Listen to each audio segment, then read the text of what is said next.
Right, I'm just making a quick video about the energy crisis. I'm just sort of hoping that Liz Truss or Rishi Sunak is going to see this video and thinks, oh, that's a good idea, I could do that.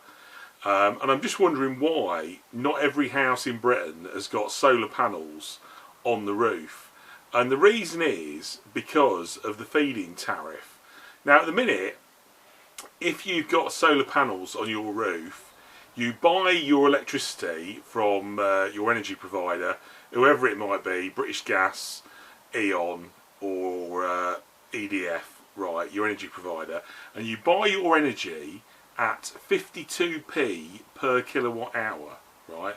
If you've got solar panels on your roof, and then you've got an inverter, and then you import that power back into the grid, they pay you 3.79p per kilowatt hour that you put back into the grid.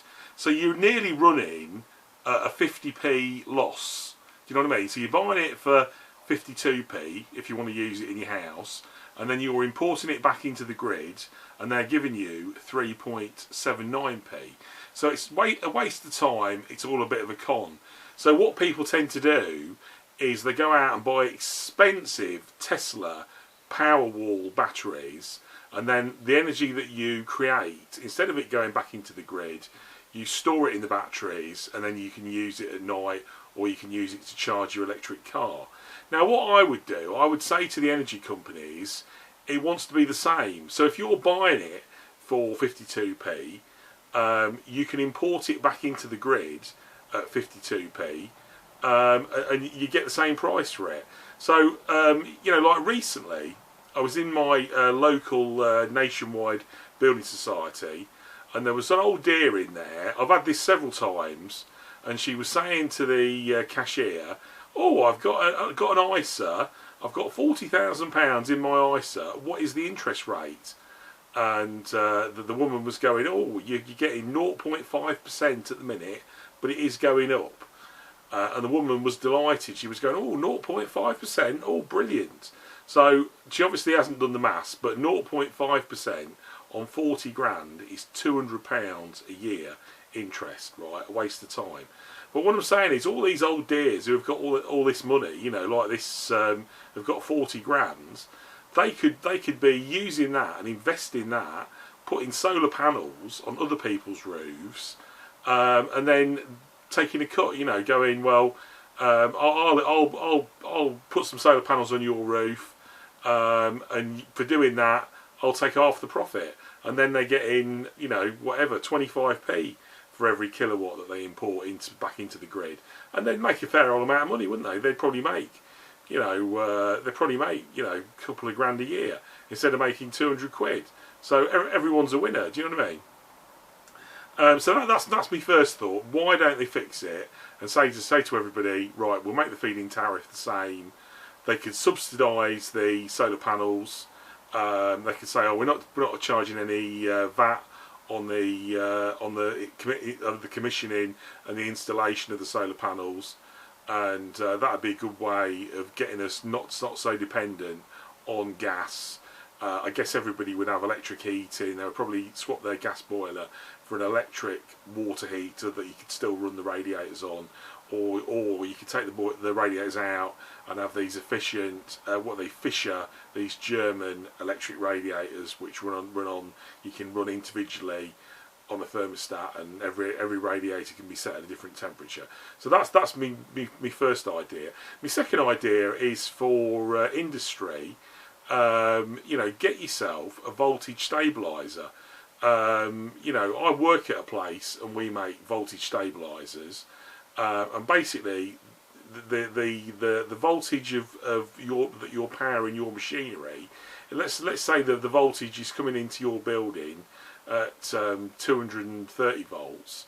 If you up the voltage a little bit and you get the voltage at 240, then everything runs more efficiently. You know, like if you've got cold storage or stuff like that, you could probably save yourself around 15% on your electricity bill. So anybody that's got, like, anybody that's got, you know, premises even if it's like a car showroom or whatever. Anybody.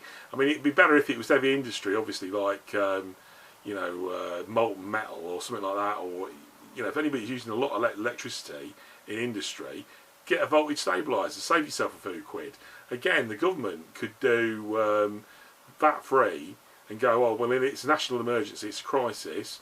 If you want to get a voltage stabiliser, have it VAT free. So that's me next idea. Another thing, like at the minute with the interest rates going up, what I've noticed is, like back in the day, so going back, I don't know, 20 years ago, if the interest rates were at 5%, the base rate was at 5%, your mortgage would be at 5.99%. The banks were happy to make 1% above the base rate. And what I notice is when the base rate was at 0.5%, your mortgage would have been at 3%. So the banks are making 2.5%. Well, again, I think that could be the government could turn around and go, we're not having this. The maximum you can charge above the base rate is 2%. So if the base rate's, what is it now, 1.75, the maximum you can charge is 3.75. It's like interest, isn't it, on credit cards and store cards and these sort of dodgy loans, payday loans and all that sort of thing. Why is the government not capping the interest and go, right, the maximum interest you can charge is 30% or 25%. That's the maximum interest you can charge. And then people wouldn't be getting into debt. People who are paying 2,000% interest, 3,000% interest, you wouldn't have all that. The government could do it. They could cap the interest rate, but they're not going to, are they? Because they're in bed with their mates who have got the banks. It's like, it's a Tory thing, isn't it? Where they're just sort of like looking after their mates and looking after the banks, and at the minute looking after the energy companies. So anyway, that's all I'm doing for now. But I just hope that, like I said, Liz Truss or Rishi Sunak sees this and goes, what a good idea. We'll change the feed-in tariff and everybody can get solar panels. Alright, cheers, thanks, bye.